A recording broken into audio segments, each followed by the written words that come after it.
Hey there, everyone. This is Raphael Garcia back for another edition of the Let's Talk Wrestling podcast. I still haven't really decided of a name, but thank you all for joining me today. Hold on one second.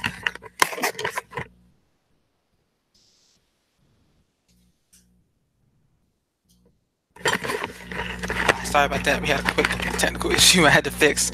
It's always something, guys, but thank you for checking us out. It is Thursday, November 28th, and this is the episode 4 of this podcast. We didn't do a show last week because I was traveling for the holiday, so we are back, and as usual, we have pretty much some things to talk about when it comes to professional wrestling and the industry that we all love.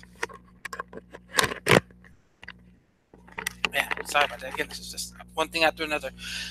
But as always, thank you guys for listening to our content. Be sure to like and share and subscribe to the MMA Ratings YouTube channel. Like and share our content across your social media spaces as well.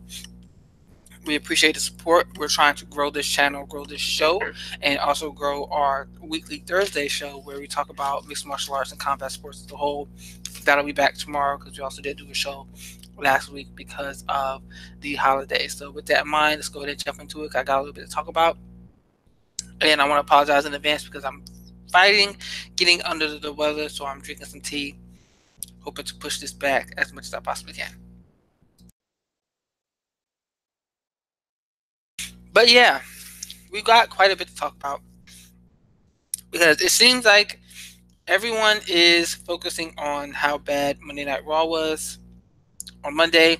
SmackDown was good on Tuesday, but that we are not going to harp on those shows in that way. That's not the purpose of this podcast.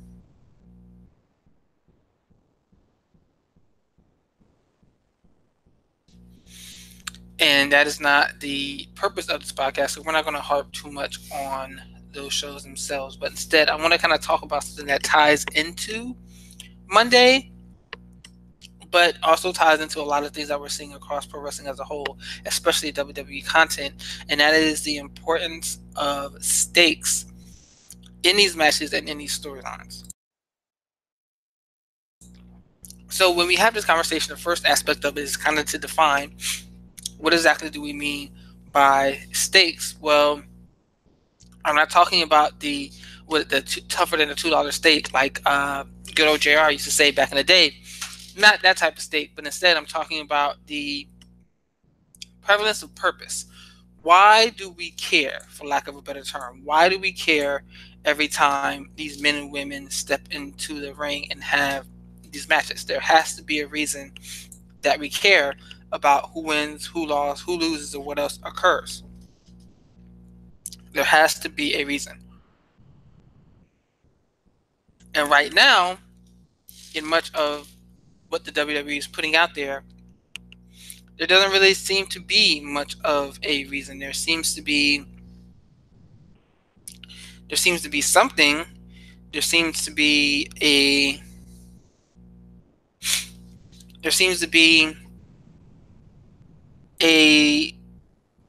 almost a rush or a lack of creativity or I don't want to say laziness, but it seems to be something that's hindering this group from putting together solid matches that matter.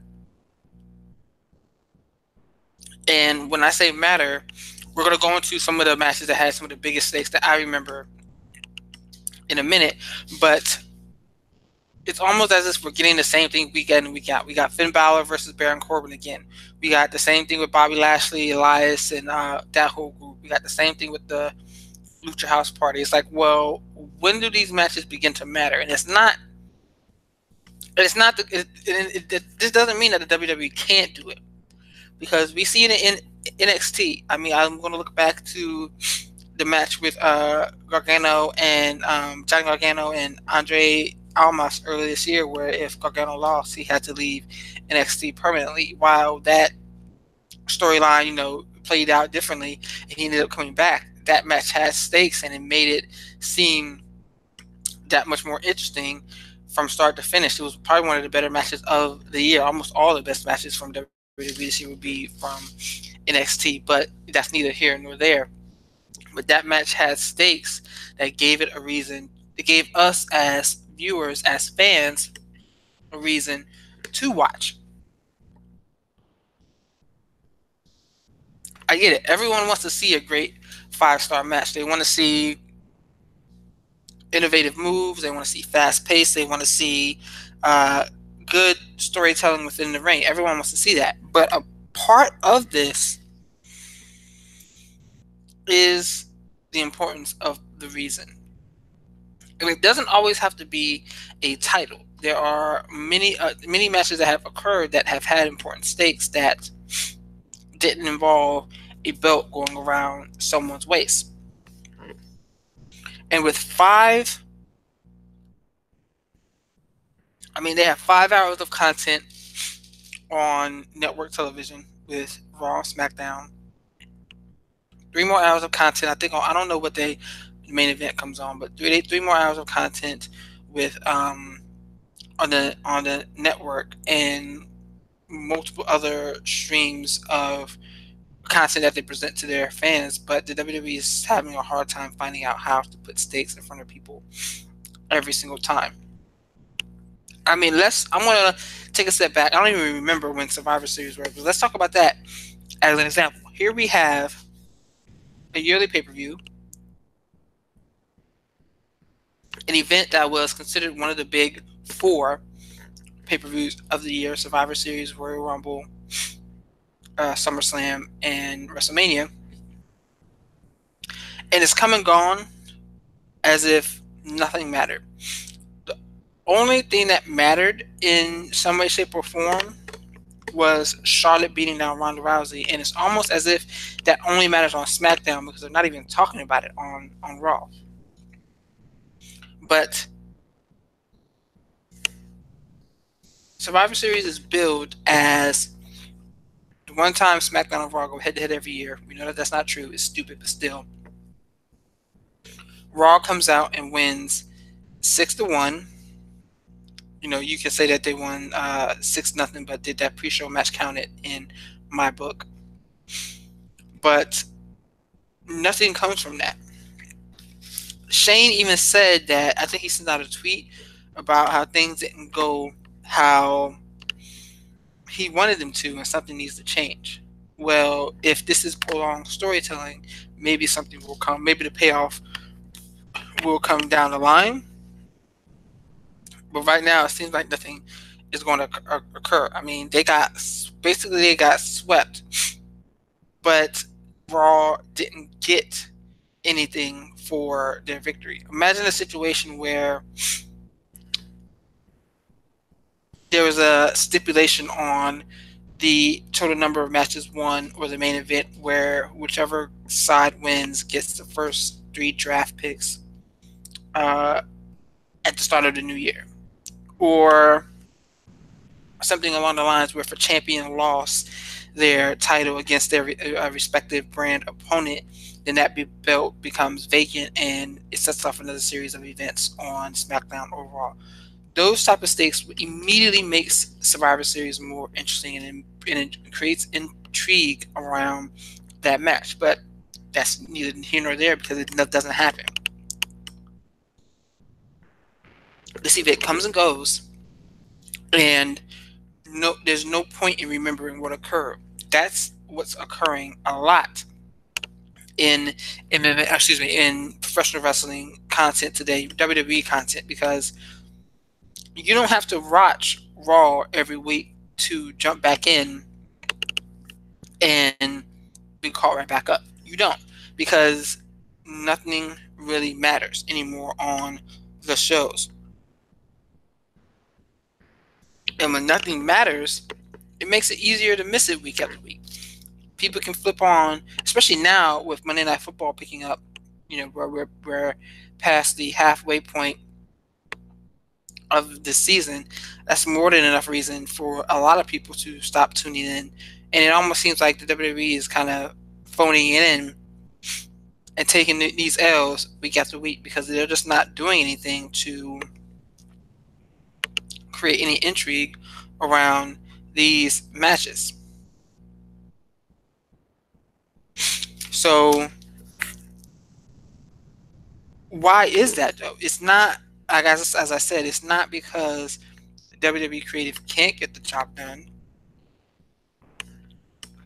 I just wrote a piece, I think it was last week, about how when creative is hit with a curveball, they continuously show that they can do their job and do their job very well.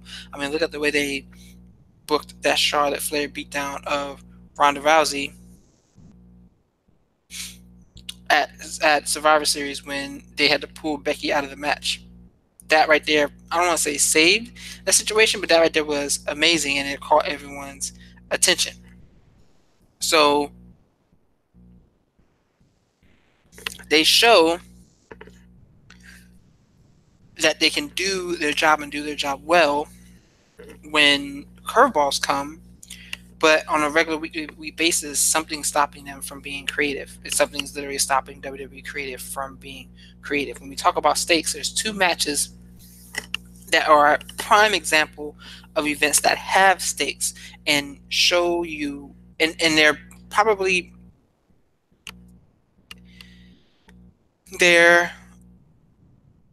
two of the most important matches that happen on a year in and year out basis. One is the Royal Rumble, occurs every January, and the other is the Money in the Bank ladder matches for the men and the women.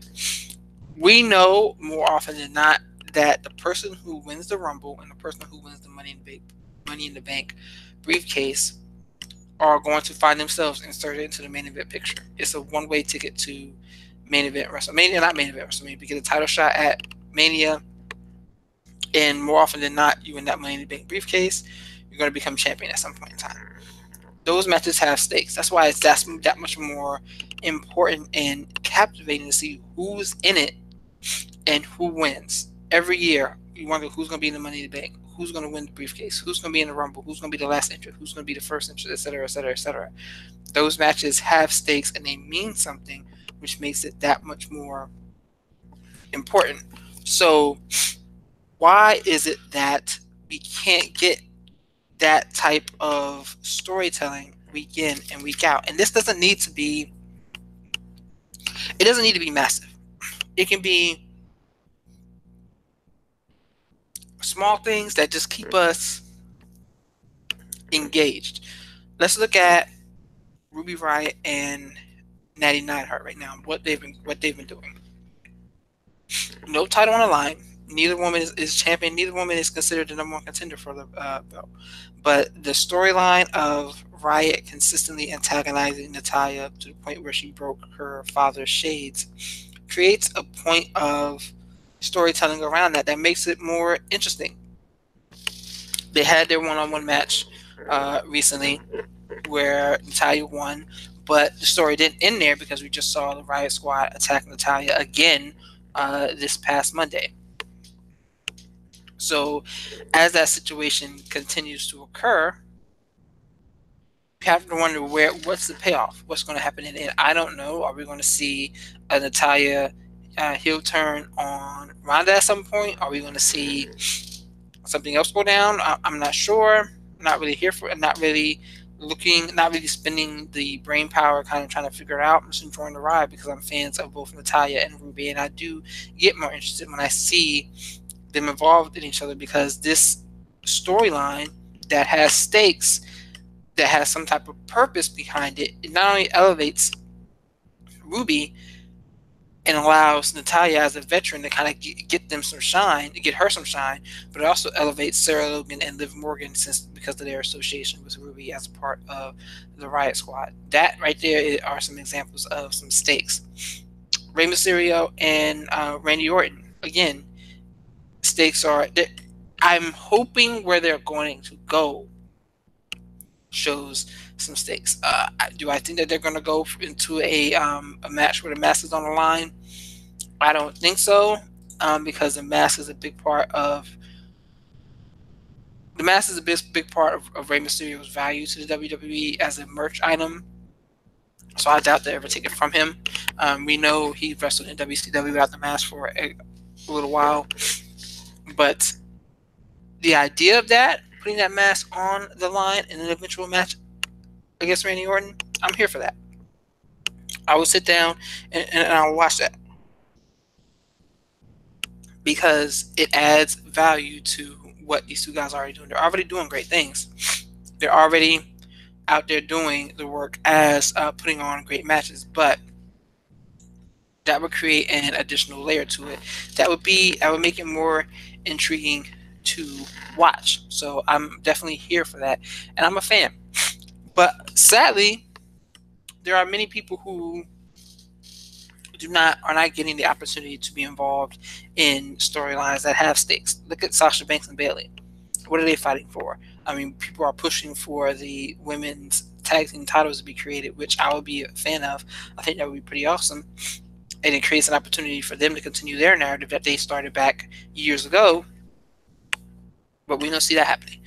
What about Elias? He's kind of broiled in a feud with Bobby Lashley and Baron Corbin and Drew McIntyre, but for what reason? Is it just because he interrupted Baron Corbin a couple weeks ago? Like, what's the purpose of these matches? Finn Balor, he gets smashed every week, almost like you think he has heat on him in the backstage, or he has heat on him backstage for some reason or not. But he gets that smashed every week. No stakes. Tag team division, completely irrelevant. No stakes at all. Lashley, no stakes at all.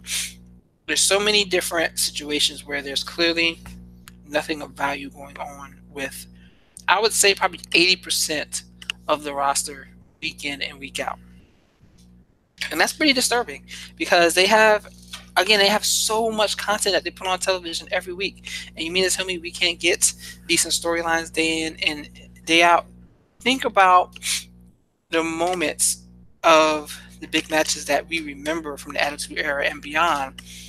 They all had big payoff moments that we will remember.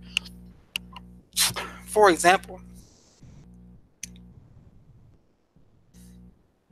I still remember where I was when Stone Cold Steve Austin beat Shawn Michaels for his first WWE title at Mania. We all knew it was coming. I mean, me at the time, being younger, I didn't know it was coming, but we knew it was. We knew Stone Cold was a man at that time. They had Mike Tyson there. They had so many different situations going on. The introduction of Vince McMahon as Mr. McMahon, etc., etc. But that payoff was massive in helping Stone Cold become the icon that he was at the time. Goldberg beating Hulk Hogan. I mean, the streak, having the NWO run in. He was a double champion at the time. I mean, there were so many different situations there. But that payoff, the stakes around that match was massive. The Survivor, even though the angle sucked and it just didn't play out well, but the WCW versus ECW versus WWF angle back in 2001, and that came to the head at Survivor Series, the winner take all match, stakes, like that's what's missing from Survivor Series today. If you look back at, that's kind of where all the brand stuff even started back then.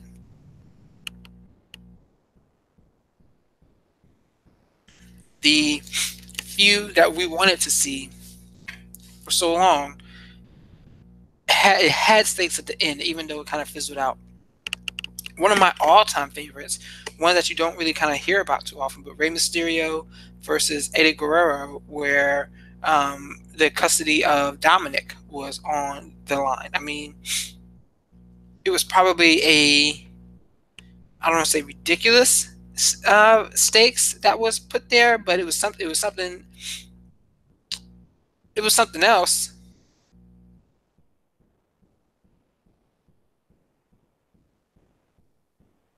And it's probably one of the more memorable storylines in both Eddie and Rey's career. Then I already mentioned Johnny Gargano and Andre Almas from earlier this year in NXT, but all of these are great matches that had massive payoff in the end. A reason that kept fans watching, and a factor in what makes some of these matches more memorable than they were for their action in the ring, which is very important when we talk about the payoff and we talk about stakes in professional wrestling.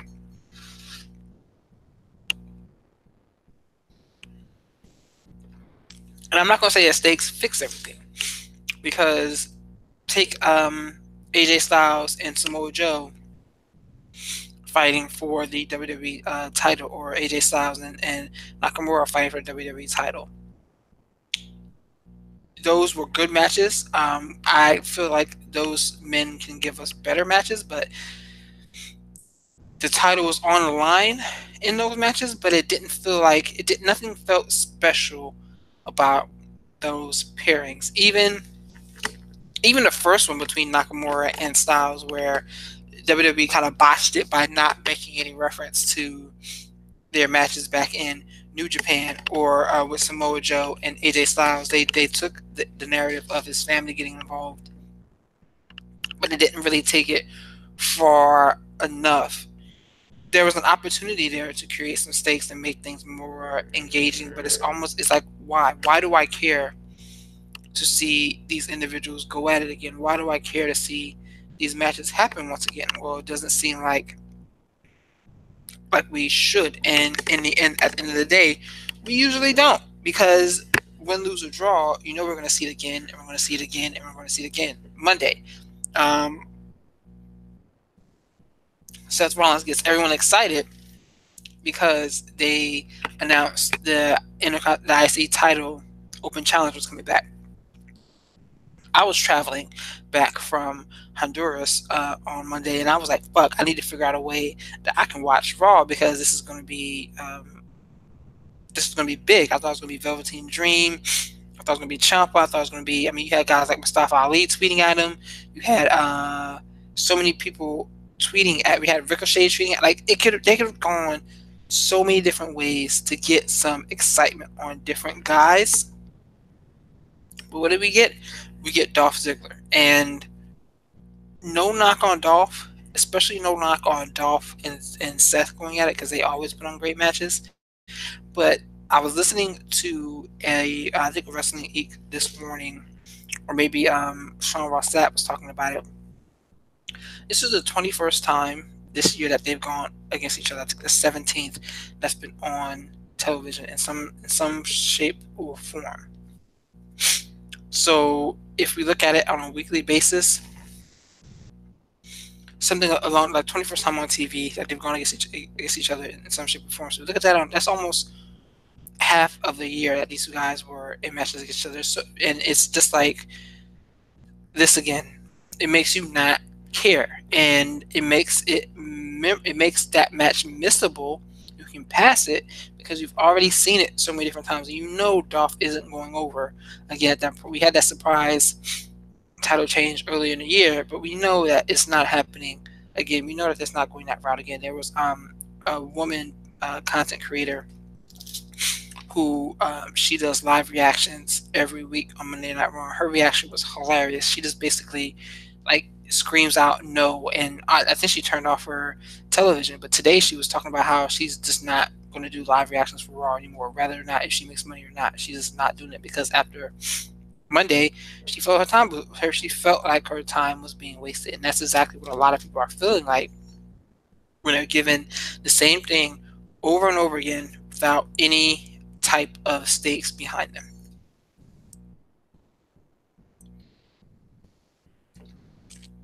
And it's frustrating, and I understand where that frustration comes from. How do we fix it? That's, man, I as I was working on the agenda for tonight's show, I wasn't even quite sure how to answer that question, because I do think that there is a space that it needs to be fixed.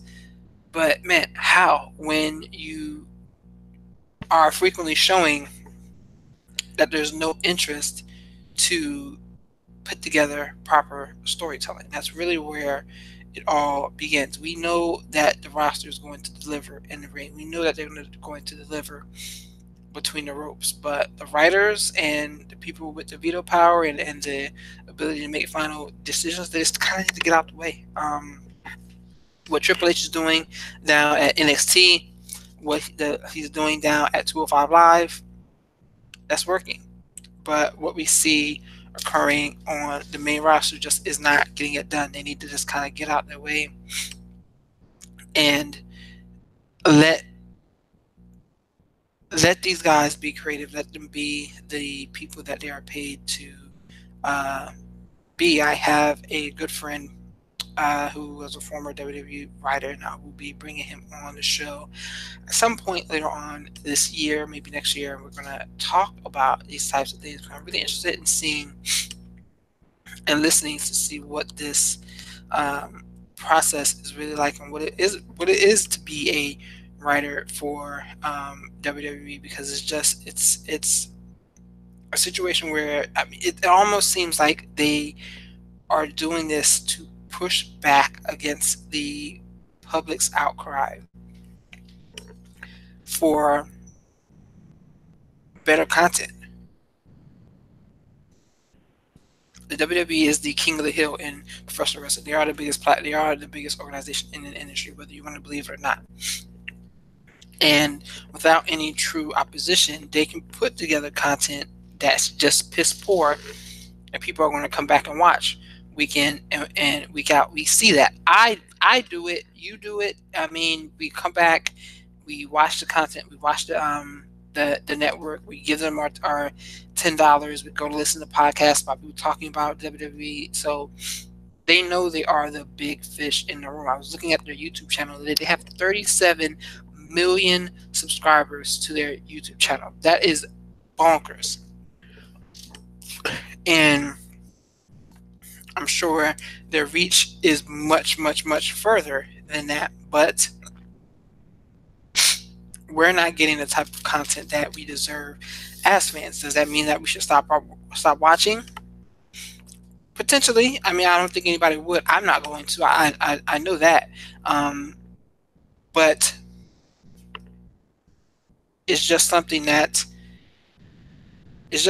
tough to swallow. Is do you stop watching professional wrestling, or do you watch something somewhere else that's, maybe you got to pay for a streaming service, maybe your cable package doesn't carry something like Access TV? Do you figure out how to get it done? Do you stream stuff, etc., etc.? But WWE is basically, they can put this content out there that doesn't matter week in, week out, because the people are going to consume it. The numbers show that. So we'll see what happens in the future. But stakes are missing from Monday Night Raw, from SmackDown in a sense, and it's becoming more and more apparent, and it's making things tougher and tougher to watch. So with that in mind, I just want to say thank you for listening to yet another edition of the Let's Talk Wrestling podcast. Again, this is episode 4. My name is Raphael. Please like and share our content. Subscribe to our channel when you have the opportunity to, and give us a listen. As always, I appreciate your time. I try to keep things short here, not too long, so you can kind of go about your way. So as always, thank you for supporting us with your time. And as always, have a great rest of your week. Enjoy your day. Be safe out here. It's cold, unless if you're in Central and South America, as I clearly found out. But enjoy the rest of your week, and have a great day, everyone.